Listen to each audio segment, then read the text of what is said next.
피프티 사태는 템퍼링 방지를 위한 법률이 있어야 한다는 공론으로 이어졌습니다. 템퍼링 논란이 대중들뿐 아니라 정치권 인사들에게도 관심 사항이 된 것인데요. 그만큼 현재 많은 관심을 받고 있는 피프티 사태입니다.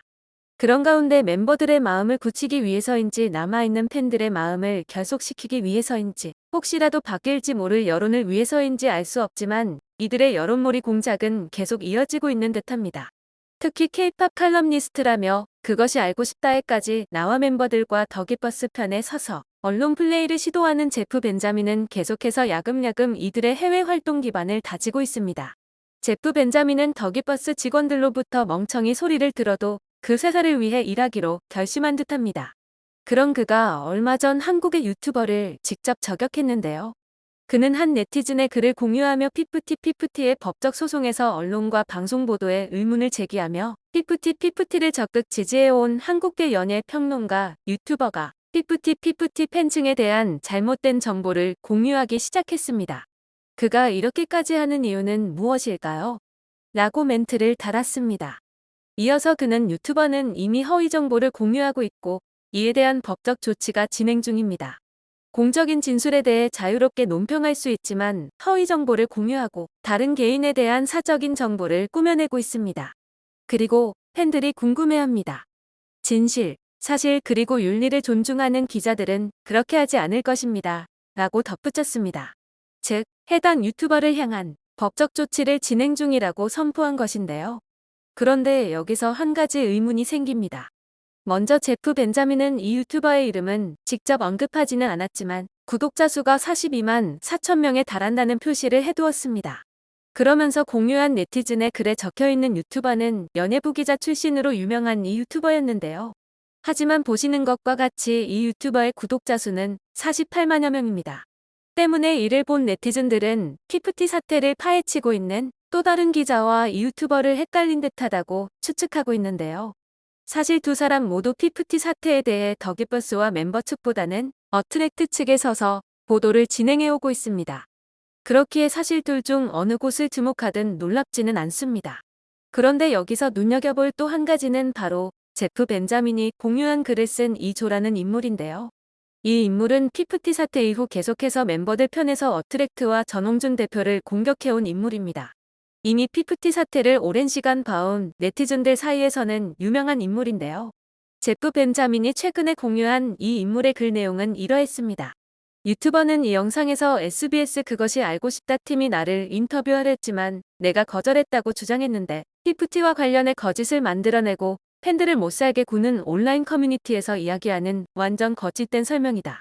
그러면서 SBS 측은 자신에게 개인 메시지를 보내지는 않았지만 다른 팬들에게 인터뷰 요청을 하고 있었기에 그 팬들에게 방송에 나가지 말라고 조언했다고 하는데요. 또한 메일을 통해 그 R팀에게 전홍준 대표가 주가 조작과 관련된 내용을 보냈고 작가와 전화 인터뷰를 통해 자신이 발견한 사실들에 대해 이야기했지만 방송되지 않았다고 호소했습니다. 그런데 대부분의 네티즌들이 이 인물의 이야기를 믿지 않는 데에는 이유가 있습니다. 그동안 너무도 어처구니 없는 이야기들로 그가 전홍준 대표를 비방하며 멤버들의 편을 들어왔기 때문인데요. 애초에 주가 조작이라는 것에서부터 신뢰가 끝도 없이 떨어집니다. 그는 전 대표가 내가 할 수 있는 한 멤버들에게 상처를 주겠다.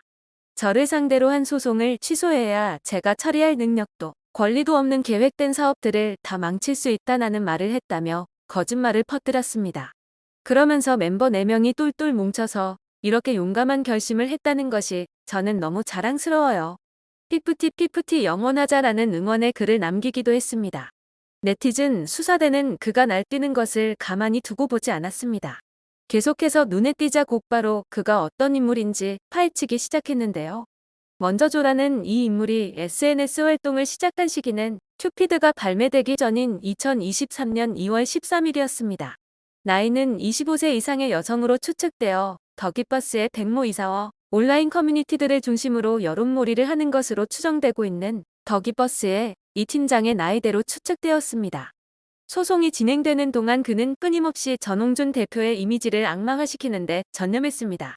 그리고 제프 벤자민과 존은 서로의 게시물들을 공유하고 전하며 친밀한 사이인 듯한 모습을 계속해서 보여주고 있습니다. 이에 많은 네티즌들은 이 인물의 정체가 더기버스의 직원, 멤버들 가족 혹은 지인이라고 추측하고 있습니다. 이들이 이렇게까지 하는 데에는 막장에 다다랐기 때문이라 보고 있습니다. 우선 멤버들의 현재 상황을 보면 이러지도 저러지도 못하는 상황인데요. 현재 항고 소송 중인 멤버들의 사건을 살펴보면 대리인 내용에 법률 대리인이 적혀 있어야 하는 자리에 멤버들 가족들의 이름만 법정 대리인으로 적혀 있습니다. 이전까지는 법무법인의 이름과 담당 변호사가 적혀 있었습니다. 때문에 현재 온라인에서는 지금까지 사건을 맡았던 법무법인 측이 가처분 신청이 기각되는 것을 보고 승소의 기미가 보이지 않자 손절한 것이다 등의 추측이 이어지고 있는데요. 그렇다면 앞으로의 소송은 멤버 부모들이 이끌어가는 것일까요? 그보다 더 대책 없는 일은 없을 텐데요.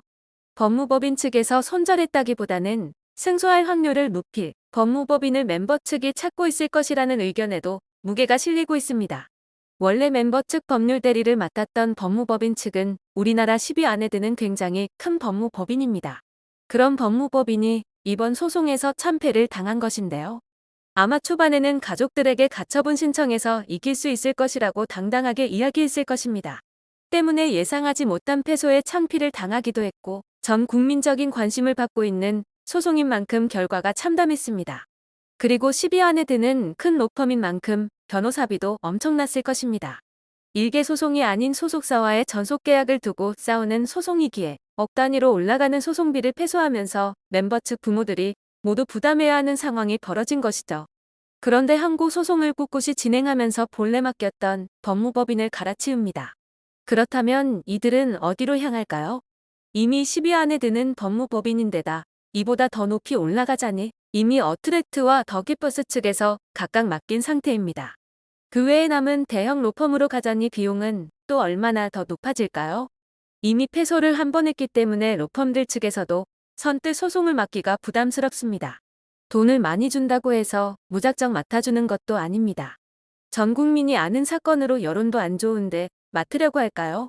그럼에도 항고 소송을 진행하기로 했기 때문에 멤버들 부모 입장에서는 어떻게든 로펌을 선택해야 하는 상황입니다.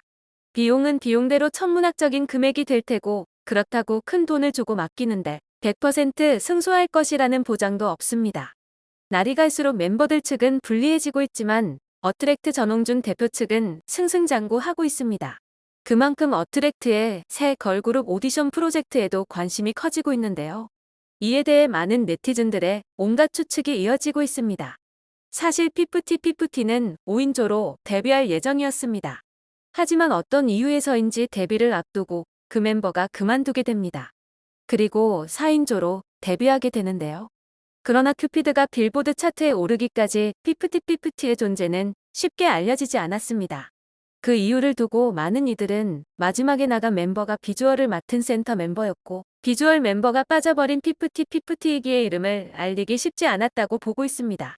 실제로 빌보드 차트에 오르고 나서 꽤 높은 순위까지 올라갔음에도 전속계약 해제 가처분 신청 소송이 시작되기 전까지 대부분의 대중들은 멤버들의 이름은커녕 얼굴도 몰랐습니다.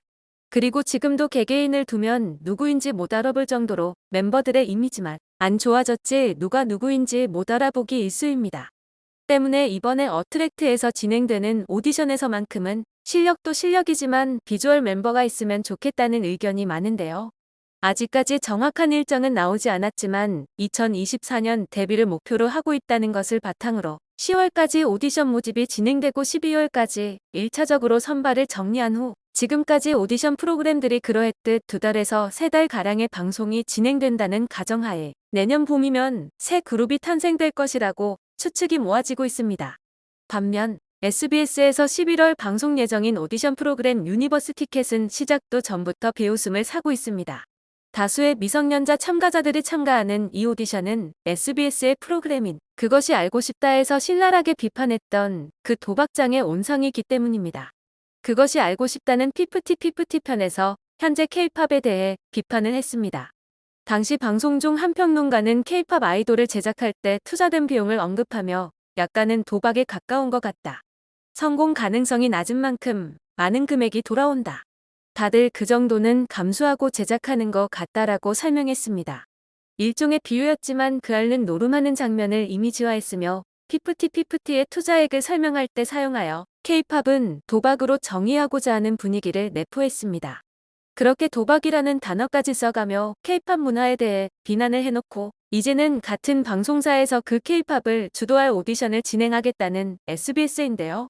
K-팝 아이돌을 꿈꾸는 많은 인재들이 이렇게 자신들의 프로그램을 진행할 예정임에도 말도 안 되는 억지 주장을 펼치는 방송사 대신 전 국민의 관심과 주목을 받고 있는 어트랙트의 오디션에 참가했으면 하는 바람입니다. 시간이 가면 갈수록 점입가경으로 치닫는 멤버들 측과 더캐버스 측의 앞으로의 대응은 어떤 양상을 띠게 될까요? 권선징악이 실현되길 기대하며 앞으로의 상황도 계속해서 지켜보겠습니다.